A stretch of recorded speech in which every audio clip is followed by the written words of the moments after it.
Okay, so everyone is obsessed with Julia Fox right now, the woman who is dating Kanye West.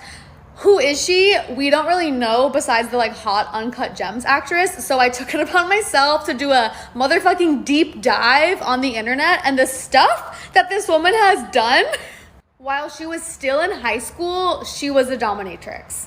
She made a film titled Fantasy Girls that was based on the true story of her and her friend discovering a prostitution ring and uncovering it on a road trip to Reno.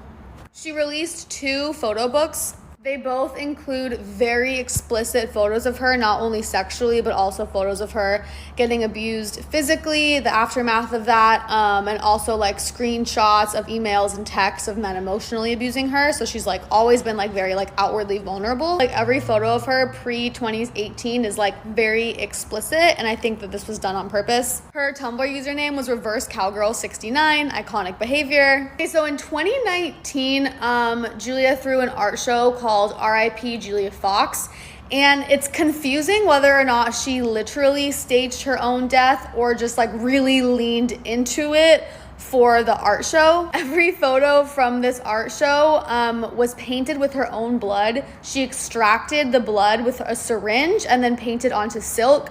I would show you guys, but community guidelines.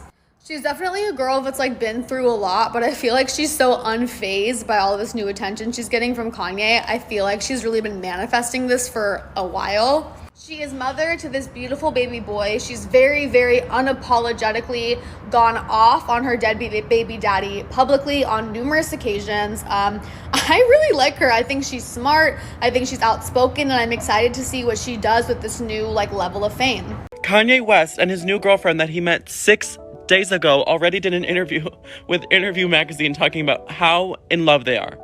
In the article, his official girlfriend, Julia Fox, detailed their thrilling 6-day relationship. She said, "I met Kanye on New Year's Eve and it was an instant connection. His energy is so fun to be around. He had me and my friends dancing, laughing, and smiling all night. We decided to keep the energy going and fly back to New York together."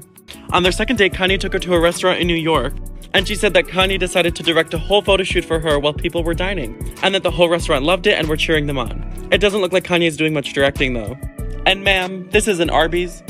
Anyway, after the dinner, he brought her back to his hotel suite where he had racks of designer clothes ready for her to try on and give to her. Then him and his Kim K lookalike did a photo shoot in them, which ended up in Interview magazine. And then this happened. And Julia said she's living her Cinderella fantasy and is loving the ride. And it does look like she's loving the ride. And I'm sorry, I'm really happy for Julia that she got her Cinderella moment, and I'm gonna let her finish, but does this all look a little bit familiar? I think we can all see right through this. He's giving her the Kim K treatment and doing it for Interview magazine because he knows Kim is gonna see it and he wants to make her jealous. And this is just his latest campaign strategy to try to get Kim back. The whole thing seems so fake and staged. They're probably not even kissing in this photo. The website says that Julia wrote this portion of the article, but we know she didn't write it. We know Kanye wrote it and they put her name on it. I think she's in it for the clout and the time being and knows that this is just something for Kanye to get Kim back. Who literally just yesterday said he still wants his soulmate Kim Kardashian back. You have to give him props though, he's switching up the strategy. Being a mass manipulator like Kanye is not as easy as it may appear to some people. It's extremely time consuming and Kanye is putting in that mental work. But unfortunately, I don't think it's gonna work because Kim and Pete are in the behind. In 2008, Kanye started dating a young, then unknown model named Amber Rose. He first saw her in a Ludacris video and subsequently called her up and invited her to be in one of his own videos. In 2009, Kanye introduced Amber to the world of high fashion via his Louis Vuitton ad campaign. He was completely dressed, she was completely naked. This is important because a huge part of Kanye's dating MO is introducing his girl to couture while also encouraging her to be as sexually provocative as possible. He elevates their taste with one action and elevates their public profile with the other. Kanye was Amber's exclusive stylist for the duration of their relationship, taking complete control of her wardrobe and image. Sound familiar? Kanye builds his dolls into sexy yet sophisticated it girls that the world can't take their eyes off of. The hype he creates around his girl adds to his own hype as it now appears he has the hottest chick in the game. The public buys into the pedestal that he puts these women on, thus he creates his own power couple. Playing into the power couple trope is an essential part of reaching that icon level of fame and securing your place in pop culture history. Kanye is masterful at this because he does it all while maintaining domination and the real power role within his actual coupling. He does this because he's brought them up to this level.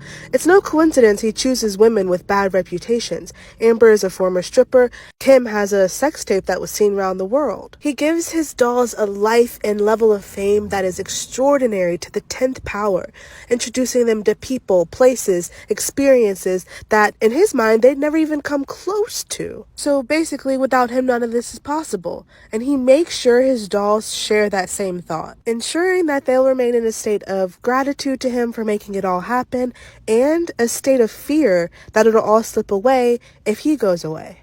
Kanye's following this same script with Julia Fox, and he'll continue to. He'll continue to populate our world with prototypical female extensions of his own image because